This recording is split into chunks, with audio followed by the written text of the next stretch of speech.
नमस्कार, खबर विशेष में आपका स्वागत है। मैं हूं आपके साथ शुभम त्रिपाठी। निकाय चुनाव को लेकर इलाहाबाद हाईकोर्ट अपना निर्णय सुना चुका है और फैसला दिया गया है कि बिना ओबीसी आरक्षण के ही चुनाव कराए जाए, जबकि सरकार बिना आरक्षण तय किए चुनाव में नहीं जाना चाहती है। विपक्ष चाहता है कि सरकार ओबीसी रिजर्वेशन के बिना उतरती है तो उसकी घेराबंदी आसानी होगी। ओबीसी वोट बैंक को उसके खिलाफ भड़काया जा सकता है। वहीं बीजेपी जानती है कि लोकसभा चुनाव भी करीब है और अगर ओबीसी वर्ग नाराज हुआ तो बड़ा नुकसान हो सकता है और इसलिए वो हाईकोर्ट के फैसले को बड़ी अदालत में चुनौती देने की तैयारी में है। यानी बोतल से बाहर आ चुका है आरक्षण का जिन। अपने खास मेहमानों के साथ इस मुद्दे पर चर्चा करेंगे, लेकिन पहले देखते हैं ये खास रिपोर्ट।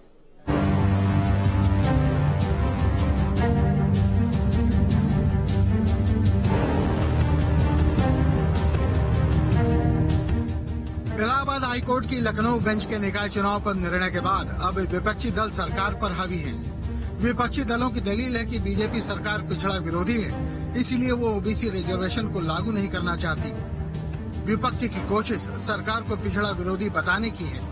और यहाँ तो दिखाई देगी आप, जो आरक्षण मिलना चाहिए था, अगर सरकार सही तरीके से पैरवी करती, सरकार सही तरीके से पक्ष रखती, तो आज पिछड़ों को आरक्षण मिलता। आरक्षण बचाने के लिए अगर समाजवादी पार्टी को सुप्रीम कोर्ट भी जाना पड़ेगा, हमारे पिछड़े जो संगठन के लोगों ने अगर आरक्षण बचाने के लिए सुप्रीम कोर्ट जाना पड़ेगा तो हमारी पार्टी के लोग जाएंगे।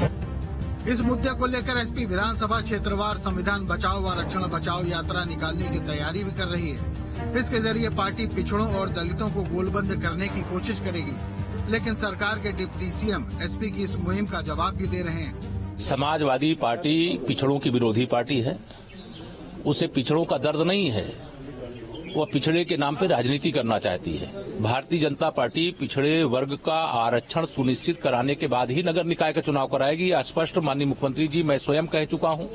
पार्टी और सरकार दोनों इस पक्ष में है। सरकार इसको लेकर के सुप्रीम कोर्ट जा रही है। 2024 के लोकसभा चुनाव को देखते हुए योगी सरकार ओबीसी को नाराज करने का जोखिम नहीं उठाना चाहती, लेकिन ट्रिपल टेस्ट के बाद चुनाव करने में लंबा वक्त लग सकता है। फरवरी में सरकार ग्लोबल इन्वेस्टर मीट में भी व्यस्त रहेगी और फरवरी मार्च में ही प्रदेश की बोर्ड की परीक्षाएं भी होंगी। लिहाजा सरकार जल्द ही चुनाव कराने के लिए सुप्रीम कोर्ट जा सकती है, लेकिन वहां से क्या उसे राहत मिलेगी, अभी कहा नहीं जा सकता। Team news state. निकाय चुनाव को लेकर एसपी बीजेपी पर आरोप लगा रही है, तो बीजेपी बता रही है कि वो हमेशा से ओबीसी के आरक्षण के पक्ष में रही है। लेकिन निकाय चुनाव को लेकर के विपक्ष अनावश्यक प्रोपेगेंडा फैलाने का प्रयास कर रहा है। उत्तर प्रदेश की योगी आदित्यनाथ सरकार ने जो अधिसूचना 5 दिसंबर को जारी की थी, उसमें भी चक्रानुक्रम में आरक्षण व्यवस्था जारी थी। बिना ओबीसी आरक्षण के निकाय के चुनाव नहीं होंगे, ये सरकार ने स्पष्ट कर दिया है। बावजूद इसके विपक्ष लगातार भ्रम फैलाने की कोशिश कर रहा है, लेकिन उत्तर प्रदेश की योगी आदित्यनाथ सरकार सभी वर्गों के साथ है। जिसका भी जो अधिकार है, हक है, वो उसको मिलकर रहेगा। देखिए, भारतीय जनता पार्टी की मानसिकता खराब है, सोच सही नहीं है। कौरवों की तरह जैसे वो 1 इंच एक सुई की नोक के बराबर जगह नहीं देना चाहते थे, वो भी कोशिश करते हैं कि कम से कम स्थान देना पड़े पीड़ित, शोषित, वंचित वर्गों को। उनका पुराना अनुभव था, मध्य प्रदेश के अंदर वो ये सर्वे नहीं कराया गया था, इसके कारण से बिना ओबीसी रिजर्वेशन दिए वहां चुनाव हुआ था। उन्हें पता था कि अगर हम ये सर्वे नहीं कराएंगे तो यहां पर भी वैसा ही होगा, लेकिन जानबूझ के उन्होंने वो सर्वे नहीं कराया, इसके कारण ये फैसला आया है। तो कोर्ट के निर्णय के बाद अब सरकार के पाले में गेंद है और सरकार बिना ओबीसी आरक्षण के चुनाव में नहीं जाना चाह रही है। हमारे साथ जो खास मेहमान इस वक्त जुड़ रहे हैं, उनका परिचय आपसे करवाते हैं। अश्विनी दुबे सुप्रीम कोर्ट के वरिष्ठ अधिवक्ता हैं। एनके सिंह वरिष्ठ पत्रकार हमारे साथ जुड़ रहे हैं। आलोक वर्मा भारतीय जनता पार्टी के प्रवक्ता और प्रोफेसर भुवन भास्कर जोशी समाजवादी पार्टी के प्रवक्ता हैं। आप सभी का बहुत स्वागत है। सबसे पहले अश्विनी जी, मैं आपसे शुरुआत करूंगा। चूंकि आप सुप्रीम कोर्ट में वरिष्ठ अधिवक्ता हैं, एक बड़ा अनुभव आपके पास है। जिस तरीके से ये चुनाव को हम देख रहे हैं, निकाय चुनाव की अगर हम बात करें, यहां पर पहले सरकार के पाले में सीधे तौर पर गेंद कोर्ट ने डाल दी अपने फैसले के जरिए। अब सुप्रीम कोर्ट जाने की बात आखिर क्यों सरकार कर रही है? जब सरकार के हाथ में है, वो जो चाहे वो कर सकती है, तो सुप्रीम कोर्ट जाने की बात आखिर क्यों की जा रही है? Thank you Shubham ji. शुभम जी, सबसे पहले तो जो ट्रिपल टेस्ट फॉर्मूला है उसको समझ लेते हैं, क्योंकि सुप्रीम कोर्ट ने कृष्णराव गवली बनाम महाराष्ट्र सरकार के केस में एक ट्रिपल टेस्ट फॉर्मूला सुझाया था, जिसमें पहला फॉर्मूला ये था कि राज्य में स्थानीय निकाय चुनाव में अन्य पिछड़ा वर्ग के पिछड़ेपन की स्थितियों, जो इकोनॉमिकल होगा और एजुकेशनल होगा, उसका प्रकृति और प्रभाव का डाटा इकट्ठा करेंगे और एक स्पेशल जो विशेष आयोग है, कमीशन है, उसका गठन करेंगे। दूसरा, राज्य सरकार इस विशेष आयोग की सिफारिशों के आधार पर नगर निगम और नगर पालिका चुनाव में जो रेशियो है, आनुपातिक आधार है रिजर्वेशन का, उस पर आरक्षण देगा। और तीसरा, राज्य सरकार को यह भी ध्यान रखना होगा कि SC ST OBC में जो आरक्षित सीट है उसकी संख्या 50% से ज्यादा नहीं हो। तो अब ऐसे ही इसी केस में महाराष्ट्र में इलेक्शन हो चुके थे, सुप्रीम कोर्ट की ट्रिपल जजेस बेंच ने उस इलेक्शन को नल एंड वाइड डिक्लेयर कर दिया था।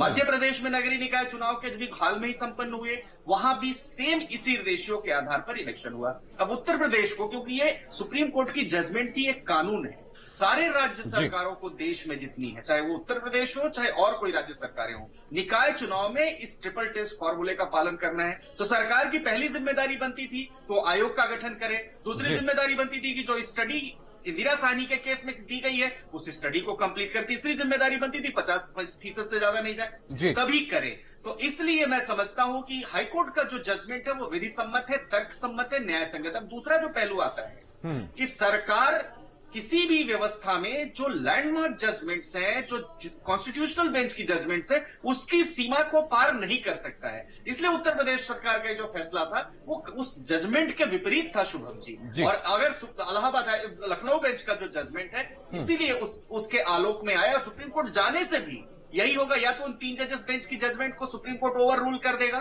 या ये कह सकता है कि रिलैक्सेशन इस चुनाव के लिए देंगे। लेकिन अगर रिलैक्सेशन देते हैं तो महाराष्ट्र में जो हो चुका, उत्तर प्रदेश में जो हो, मध्य प्रदेश में जो हो चुका, उसके साथ नाइंसाफी होगी। इसलिए पेच यहां फंसा। बिल्कुल जी, बिल्कुल। मैं वापस आऊंगा आपके पास, आप बने रहिए हमारे साथ। प्रोफेसर भुवन, मैं आपके पास आऊंगा।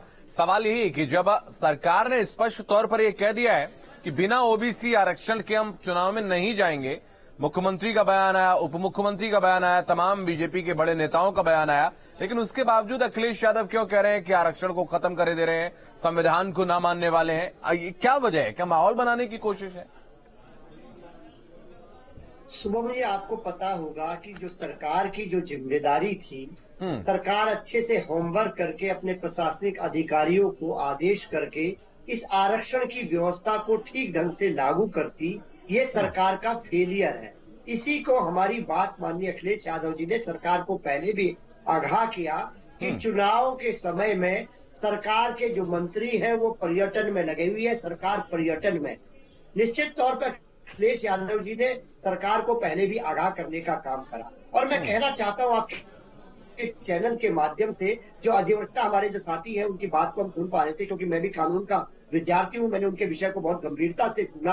उन्होंने कहा कि जो आयोग का जो गठन है, पिछड़ा आयोग का गठन है, मैं पूछना चाहता हूं आपके एक जिम्मेदार चैनल के माध्यम से सरकार से और जितने बुद्धिजीवी वर्ग हमारे साथ बैठा हुआ है, क्या पिछड़ा आयोग का गठन करना सरकार की जिम्मेदारी नहीं थी? नहीं कर रहे हैं अब तो वो आयोग का गठन कर रहे हैं। करा पहले क्यों नहीं करा? मैं आपसे पूछना चाहता हूँ, आप ही बता दीजिए पहले क्यों नहीं करा। ठीक है, मैं बीजेपी से सवाल लूंगा आपका, लेकिन आप बता दीजिए ये बात कि आखिर क्या वजह रही होगी, क्यों नहीं किया गठन?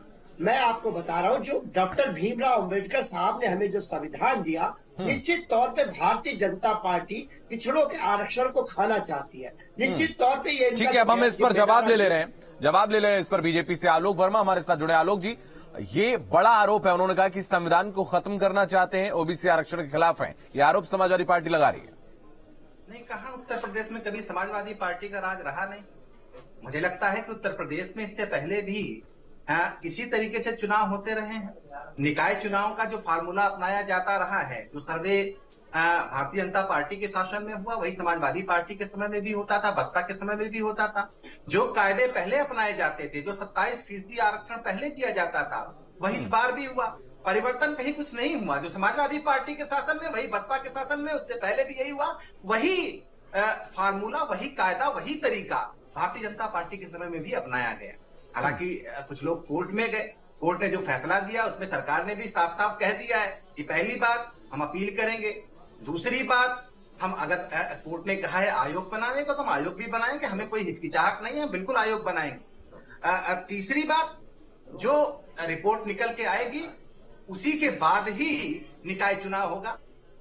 तो कहां क्या दिक्कत है? उस परंपरा का भी तो ये आरोप क्यों लगा रहे हैं? आरोप क्यों लगा रहे हैं आप? उनको आरोप लगाना है। इससे क्या वजह? उन्होंने इलेक्शन नहीं किया क्या? उनको राजनीतिक रोटियां सेकनी है। दरअसल भाई आप ओबीसी की बात करते हैं, भारतीय जनता पार्टी से ज्यादा, भारतीय जनता पार्टी की सरकारों से ज्यादा ओबीसी को सम्मान किसने दिया? सर्व समाज को सम्मान किसने दिया? पहले जब समाजवादी पार्टी का शासन था, आप अच्छी तरीके से जानते हैं, उत्तर प्रदेश के रहने वाले हैं आप, मैं आपको अच्छी तरीके से जानता हूं। तो क्या होता था उस समय समाजवादी पार्टी के समय में? जी ओबीसी के नाम पर कुल मिला के जो समीकरण समाजवादी पार्टी का था वो यम और वाई का था। यम मतलब मुस्लिम और वाई मतलब यादव। यानी समाजवादी पार्टी के समय में, उससे पहले कोई भी सरकार चलती थी उनके समय में एक जाति जमात की सियासत होते थे। ठीक है, भारतीय जनता पार्टी ने सारी सियासत को भंग कर दिया, खत्म कर दिया। आज उत्तर प्रदेश में लगातार जो हम जीत रहे हैं, चाहे 2014 की जंग रही हो, चाहे 2017 का इलेक्शन रहा हो, 2019 का रहा हो, 2022 का रहा हो, सभी जाति के लोग, सभी धर्म के लोग आज भारतीय जनता पार्टी के साथ खड़े हैं। इसलिए बाकी लोगों को बड़ी परेशानियां हो रही हैं। ठीक है, मैं वापस आऊंगा आपके पास। एनके सिंह साहब, मैं आपके पास आऊंगा। सबसे अंत में इसीलिए आया क्योंकि आप दोनों पार्टी के प्रवक्ताओं के विश्लेषण के तौर पर अगर हम देखें तो स्पष्ट तौर पर यह चीज समझ में आती कि आरोप और प्रत्यारोप की स्थिति ही बन रही है। मुद्दे भुनाने की कोशिश यहां पर की जा रही है। समाजवादी पार्टी कह रही है कि आरक्षण खत्म करना चाहते हैं, संविधान विरोधी है। दूसरा दल कह रहा है कि यहां पर सिर्फ उनके पास कोई मुद्दा नहीं है, मुद्दाहीन है, तो उनको कुछ भी बोलना है, विरोध करना ही करना है। मैं चाहूंगा आप इसको थोड़ा स्पष्ट करें।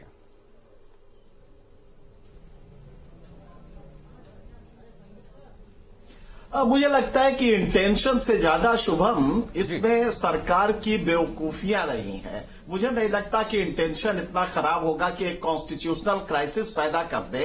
आप जानते हैं कि article 243 you sub clause 1A में बहुत स्पष्ट है कि आफ्टर एक्सपायरी ऑफ 5 years ये अनटेनेबल होगा, उसके पहले ही आपको चुनाव कराना है। 31 जनवरी को ये 5 साल पूरे हो रहे हैं। तो आपको हर हालत में ये कॉन्स्टिट्यूशनल क्राइसिस क्रिएट करेगा, क्योंकि ये प्रोवाइडेड है कि 5 साल से पहले आपको कराना है। जो पहली मीटिंग आपकी हुई थी वो 31 जनवरी को हुई थी 2017 में, लिहाजा ये एक बाइंडिंग है। अब आप करा नहीं सकते क्योंकि पॉसिबल नहीं है कि ट्रिपल टेस्ट के तीनों कंडीशंस आप फुलफिल करें। तो मुझे लगता है कि सरकार इस मुगालते में थी कि नहीं वो कर लेगी, कोई दिक्कत नहीं है। हाँ, इंटेंशन का सवाल है। आज जो सरकार कह रही है कि नहीं साहब हर हालत में हम बैकवर्ड के हितों की रक्षा करेंगे, अरे भैया तो एक आयोग बना देते। बहुत क्लियर कट लिखा हुआ है उस जजमेंट में जो 5 मेंबर कॉन्स्टिट्यूशन बेंच का है 2010 का, और इसके लिए कोई आइंस्टीन का दीवान नहीं चाहिए समझने के लिए कि कॉन्स्टिट्यूशन बेंच के जो वो होते हैं जजमेंट्स, वो कानून की ताकत रखते हैं। आपको 5 साल लग गया, आयोग आपने नहीं बनाया और आप चले गए वहां पे, नोटिफिकेशन 5 तारीख को कर दिया। उसमें बहुत क्लियर लिखा है कंटेम्परेनियस, जो वर्ड यूज हुआ है मुझे देख के ताज्जुब हुआ जजमेंट को जब मैंने पढ़ा कि उसमें लिखा है कि कंटेम्परेनियस जो आयोग को करना है, कंटेम्परेनियस रिगरस इंपीरिकल इंक्वायरी। इसका हिंदी में मतलब ये हुआ तात्कालिक व्यावहारिक कठोर जांच, ताकि वो डिक्लेयर कर सके कॉन्स्टिट्यूएंसी बैकवर्ड होनी चाहिए। क्या ये आपको आयोग नहीं बनाना था साल भर पहले? ये परमानेंट बॉडी नहीं होनी चाहिए थी? आज अगर आप आयोग बनाएंगे तो अगले 5 महीने में वो बेचारा कैसे रिपोर्ट देगा? लिहाजा ये ऐसे में माना जाए चूंकि समय लगने वाला है और निकाय चुनाव का जो समय है जो वो आगे बढ़ेगा, क्योंकि अगर हम देखें निकायों का कार्यकाल भी पूरा हो रहा है और ऐसे में प्रशासकों की नियुक्ति होगी तो और भी आगे 6 महीने भी लग सकते हैं।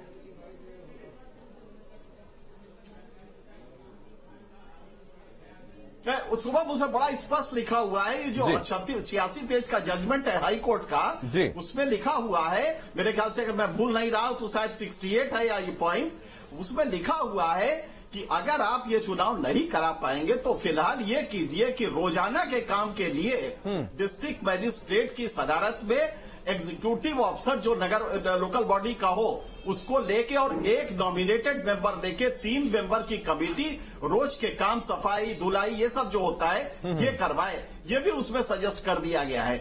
तो मुझे लगता है कि यही एक विकल्प है कि आप फिलहाल 3 मेंबर की कमेटी बना के हर निकाय का काम शुरू करें जो रोज का काम है, बड़े फैसले न ले, सिर्फ ये छोटे छोटे फैसले ले और तब तक आप कमीशन अपॉइंट करके उसको 5 महीना कम से कम दे कि वो रिग्रेस कंटेम्परेरियस इंक्वायरी कर सके। मेरे ख्याल से यही एक विकल्प बचता है।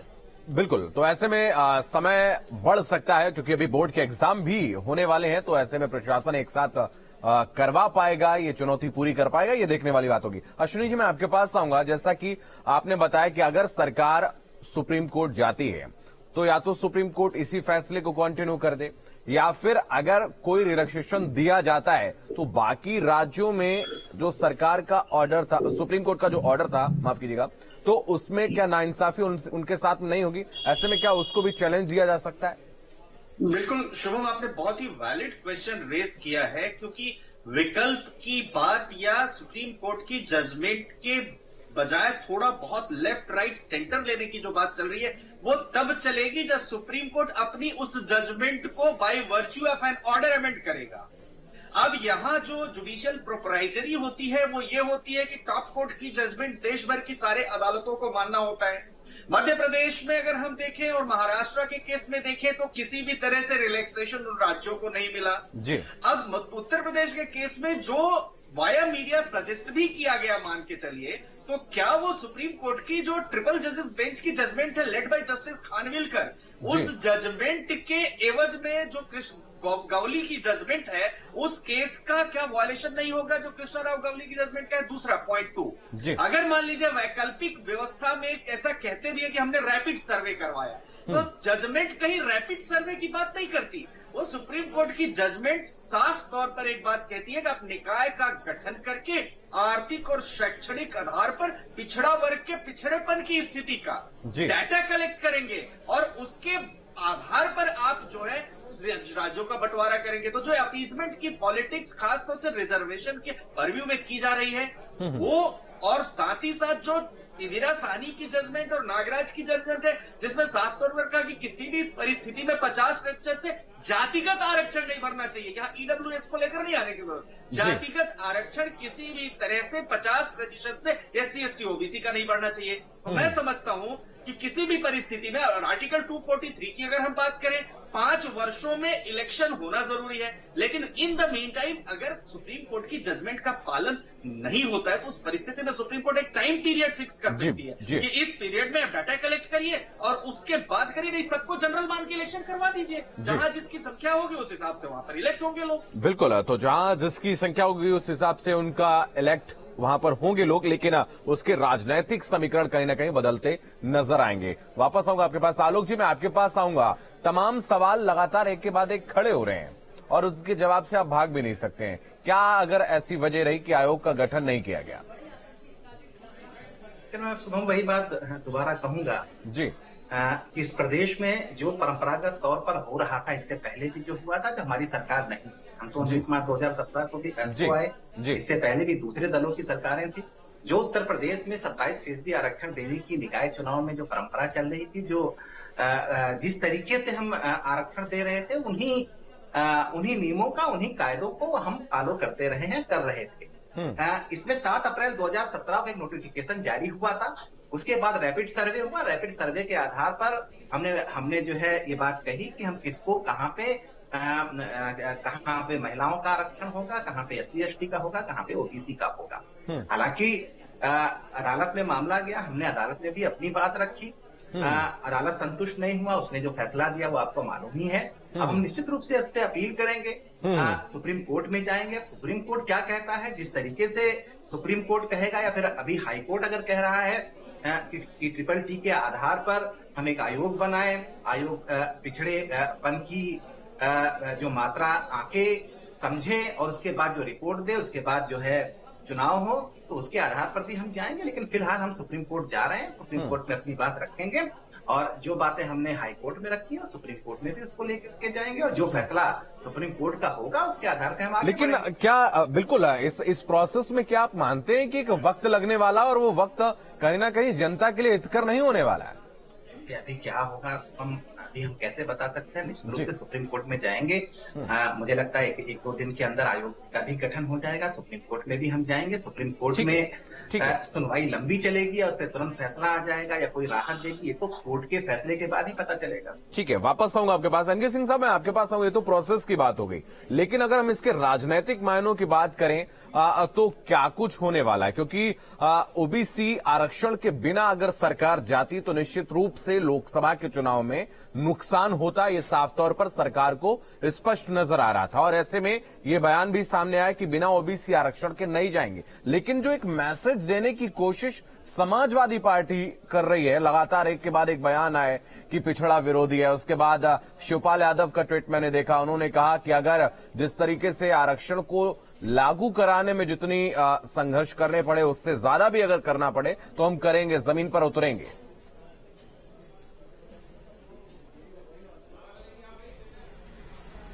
शुभम, एक बात बहुत साफ है, ये जो आरक्षण का इशू होता है आप देखेंगे चुनाव के ठीक पहले उभरता है और बड़ी बुलंदी से उभरता है। इसके पीछे एफपीटीपी जो सिस्टम है हमारा, first pass the post system, ये इसके मूल में है। अब ये बर्रे का छत्ता है, इसमें आप अगर हाथ लगाएंगे तो बर्रे आपको काटेगा ही, इसमें कोई दो राय नहीं है। आरक्षण आपने किया, आरक्षण के लिए नोटिफिकेशन कर दिया, लेकिन अगर आपने अब ये नहीं किया तो ये मान के चलिए आपको जबरदस्त नुकसान होगा। अब आप करेंगे क्या?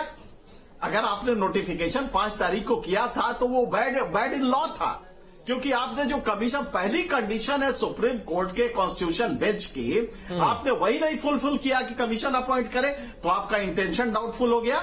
समाजवादी पार्टी नेचुरली इसको कैश कराना चाहेगी, तो ये दुधारी तलवार है। लिहाजा पहला काम आपको ये करना पड़ेगा कि हर हालत में आयोग बनाए और हर हालत में आप बिना बैकवर्ड रिजर्वेशन के आप ये चुनाव नहीं करा सकते, क्योंकि पॉलिटिकली हाराकिरी होगी, ये आत्महत्या होगा एक राजनीतिक रूप से। तो अगर आपने ये खेल शुरू किया है तो इसको फिर अंजाम पे भी ले जाइए, वरना ये नुकसान करेगा। उधर समाजवादी पार्टी के लिए